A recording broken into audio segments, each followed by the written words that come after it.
प्रकोष्ठ के सक्रिय भाई रंजीत कुमार जी हैं, जिनका अभी इंडियन ओवरसीज बैंक में क्लर्क पोस्ट पे हुआ है। आइए हम उनका अनुभव अपने भाइयों के साथ साझा करें। सर रंजीत जी, सबसे पहले प्रज्ञा मंडल की तरफ से आपको बहुत बहुत बधाई। धन्यवाद। और आप अपना अनुभव हमारे युवा मंडल सदस्य के साथ शेयर कीजिए कि कैसे आपने इस पर्टिकुलर परीक्षा को पास किया और कैसे अपने आप कब आए थे पटना में। वास्तविक ये है कि मैं 2008 में आया था। 2008 में और कैसे यानी फर्स्ट टाइम कहाँ पे एडमिशन हुआ आप? सबसे पहले मैं जब आया था तो मैं अपने आप को समझता था कि बहुत साधारण आदमी हूँ। आपका पैतृक गांव कहाँ है? मेरा सीतामढ़ी गाँव। सीतामढ़ी गाँव में। तो वहाँ से आपने एजुकेशन मैट्रिक वहीं पर से की? नहीं, मैंने मैट्रिकुलेशन समस्तीपुर से की, क्योंकि मेरे पापा जी वहाँ हाई स्कूल में क्लर्क पोस्ट पे हैं पोस्टेड, तो मैं भी वहीं रह रहा था और वहीं से मैंने मैट्रिक और इंटरमीडिएट की। ठीक है, उसके बाद मैंने graduation Muzaffarpur L S college से की और उसके बाद ग्रेजुएशन करने के तत्काल बाद मैं पटना आ गया। पटना में आया और मैंने कोचिंग ज्वाइन की, रेलवेज की तैयारी की। यहाँ कैसे आना हुआ? यहाँ कैसे यहाँ के बारे में कैसे पता चला और कैसे मतलब 2 साल मेरा ऐसे ही बीत गया कोचिंग आते जाते, लेकिन मुझे लगता था कि कोचिंग जाना ही सिर्फ सफलता के लिए एक माध्यम है। ये नहीं पता था कि सेल्फ स्टडी सबसे ज़्यादा महत्वपूर्ण होता है कोचिंग के अलावा। तो मैंने वहाँ उसकी तैयारी की, लेकिन मुझे उससे सफलता नहीं मिली। मैंने दोबारा तो क्या, मैंने एक बार भी रेलवेज़ की परीक्षा में सम्मिलित नहीं हुआ। लेकिन जब 2010 में प्रज्ञा प्रकोष्ठ के एक भाई शिवशंकर कुमार से भेंट हुई, तो उन्होंने बताया कि ऐसे ऐसे कंकरबाग बाल संस्कार शाला चलता है जिसमें हम बच्चों को पढ़ाने जाते हैं।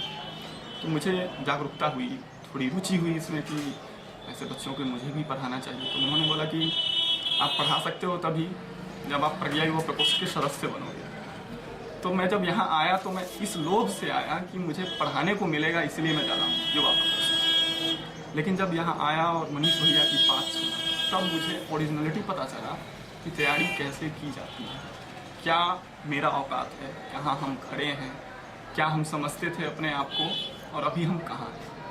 हम भाइयों से ये शेयर करेंगे कि भैया हंसाते बहुत हैं, लेकिन बहुत ऐसे भाई हैं, बहुत ऐसे भाई हैं जो रोज़ दिन भैया द्वारा कहे गए बातों पे रोते भी हैं।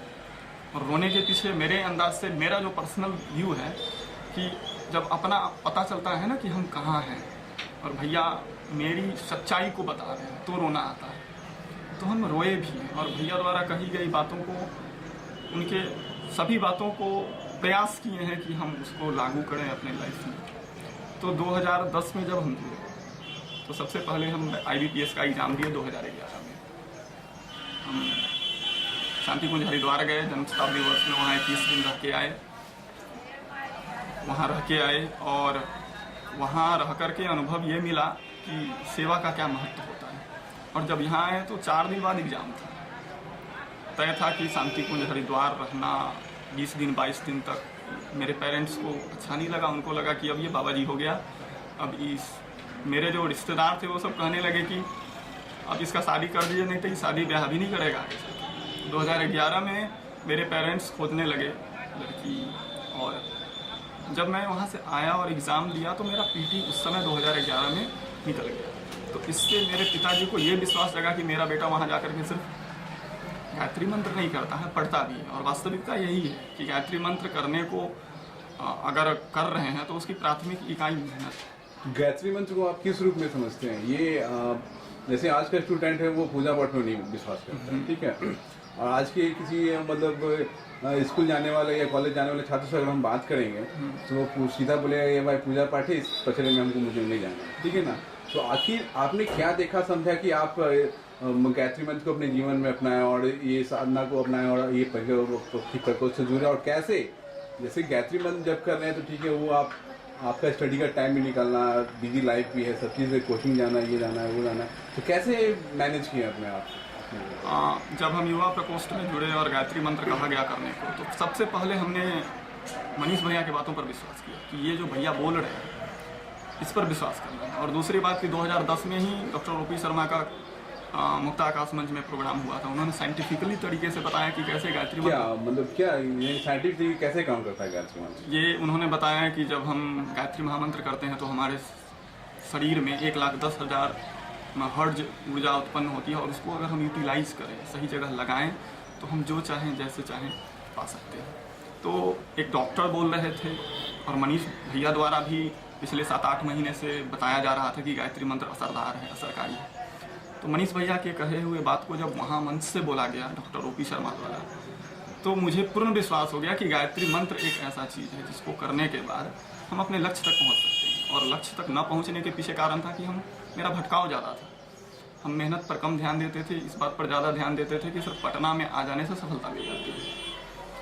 तो जब गायत्री मंत्र किए तो ये विश्वास जगा कि नहीं, मेहनत के बदौलत ही कुछ किया जा सकता है। गायत्री मंत्र करने के बाद ही मुझे इसका एहसास हुआ कि मेहनत और सिर्फ मेहनत, और इसी का नतीजा है कि 2008 के बाद रेलवेज की कोचिंग के बाद मैंने आज तक कोई कोचिंग नहीं की, और सेल्फ स्टडी पर उस गायत्री मंत्र के विश्वास पर और अंदर जो अंदरूनी विश्वास जगा, उसी आधार पर मेरा IBPS 3 साल से तो हो रहा था, लेकिन फाइनली इस बार मेरा क्रैक हुआ। और कैसे मतलब आपका जो भी रूटीन, ठीक है ना, तो रूटीन में कैसे एडजस्ट किया? रूटीन एडजस्ट करने की बात है तो जब बाल संस्कार शाला में पढ़ाने आते थे तो शाम 4 से 6 पढ़ाते थे। तो जब वहाँ बच्चों को बताते थे कि बच्चों अपने समय को कैसे सदुपयोग उसका किया जाए, गुरु जी के साहित्य द्वारा बताते थे, पढ़कर खुद बच्चों को कहानी के माध्यम से बताने का प्रयास करते थे। तो बच्चों को बताते बताते ये भाव अंदर आने लगा कि हम बच्चों को बता रहे हैं और खुद नहीं करेंगे तो बच्चे नहीं सुनेंगे। तो ये विश्वास जगा कि पहले खुद पर इसको एक्सपेरिमेंटली प्रूव करना होगा कि मेहनत करना चाहिए, समय का सदुपयोग करना चाहिए। तो बच्चों को सिखा करके मेरे अंदर ये आया कि समय को मेंटेन कैसे करें, संस्कार शाला में पढ़ाकर खास। और एक बात और देखिए, जैसे आज जब करने की किसी का समय नहीं, ठीक है ना, तो आखिर आपने क्या समझा कि अपने जीवन में जब के लिए समय निकाला, क्या देखा, क्या जाना? मतलब ठीक है, आजकल लोगों की आम धारणा है कि मंदिर में गए, प्रणाम किए, प्रसाद चढ़ाएं और बस अपनी मनोकामना पूर्ण करने के लिए बाबा जी हमको ये थी, हनुमान जी ये मेरा ये मनोकामना पूर्ण करवा दीजिए तो 2 किलोमीटर चढ़ाएंगे, 3 किलोमीटर चढ़ाएंगे, ठीक है ना। तो आखिर आप इस ओर क्यों झुके? भैया द्वारा जब सुने तब ओरिजिनलिटी पता चला कि भगवान का अर्थ क्या होता है। क्या होता है भैया द्वारा कही गई बात और गुरु जी का साहित्य में जैसे हमने पढ़ा है कि भगवान सद्गुणों का समुच्चय होता है। जब उसके सामने हम आगे बैठते हैं, सामने बैठते हैं, तो सद्गुणों को धारण करने के लिए हम उनका पूजा करते हैं। लेकिन यहाँ लोग जब नहीं जुड़ा था प्रज्ञा युवा प्रकोष्ठ से, तब ये धारणा थी कि पूजा करने से सफलता मिलती है। लेकिन पता चला कि भगवान का सद्गुण धारण करने के लिए पूजा की जाती है। और जब भगवान के सद्गुण अंदर आने लगे तो ऑटोमेटिकली आदमी मेहनत की ओर ज़्यादा ध्यान देगा और मतलब वो सिर्फ इस बात पे यकीन नहीं करेगा कि पूजा करने से सब कुछ मिलता है। आज के युवाओं में आत्मविश्वास की कमी है, ठीक है, तो आप अपनी तरफ से क्या मैसेज संदेश देना चाहेंगे युवाओं को कि कैसे वो अपने आप को डेवलप करें और कैसे आगे बढ़ें, और कैसे जैसे आप आज एक सफल प्रतियोगी में आज हमारे सामने हैं, वैसे आप क्या संदेश देना चाहेंगे आज के युवाओं को जो आज दिग्भ्रमित हैं, उनके मन में आत्मविश्वास की कमी है, उनके मन में बार बार आत्महत्या और मतलब जैसी बुरी भावनाएं हमेशा आती जाती है, तो वो तुरंत में हताश निराश हो जाते हैं। और एक आज का एक युवा वर्ग, एक ऐसा युवा वर्ग है जो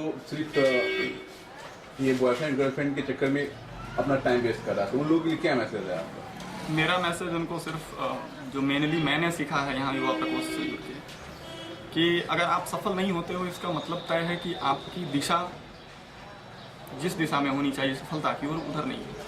तो जब आप गायत्री महामंत्र करते हो तो आपको समझ आता है कि मुझे क्या करना है, किस दिशा में मुझे अपने एनर्जी को लगाना है।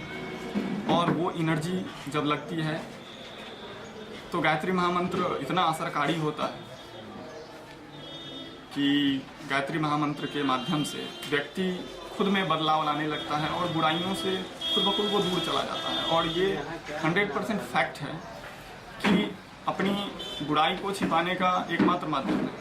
हम बुराइयां जो ग्रहण करते हैं उससे बचने का एक ही उपाय है, साधना और स्वाध्याय।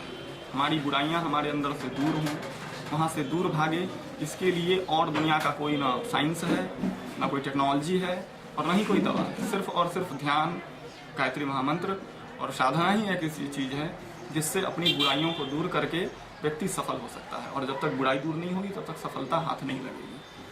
तो मेरे युवा भाइयों से यही मेरा विनम्र निवेदन है कि अपनी बुराइयां अगर दूर करना चाहते हैं, सफल होना चाहते हैं, तो अध्यात्म से अवश्य जुड़ें, गायत्री महामंत्र अवश्य करें और देखिए आपके पीछे सफलता।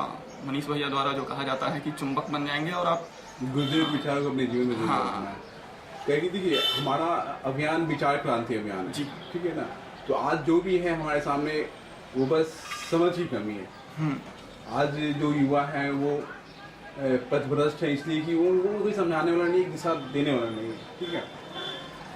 तो ये परिवर्तन आएगा कैसे? ये परिवर्तन तभी आएगा जब हम अपने विचार को बदलेंगे और सही विचार को अपने जीवन में अपनाएंगे। और सबसे बड़ी बात है कि आत्मविश्वास की कमी, वो आत्मविश्वास गायत्री महामंत्र जप करने से आती है और इस गायत्री मंत्र को अपने जीवन में अपनाने से आपके अंदर में आत्मविश्वास जरूर आती है। मैंने तो ऐसा ही अनुभव किया है अपने लाइफ में। तो ये चलिए अच्छी बात है और आपको बहुत बहुत धन्यवाद। Thank you.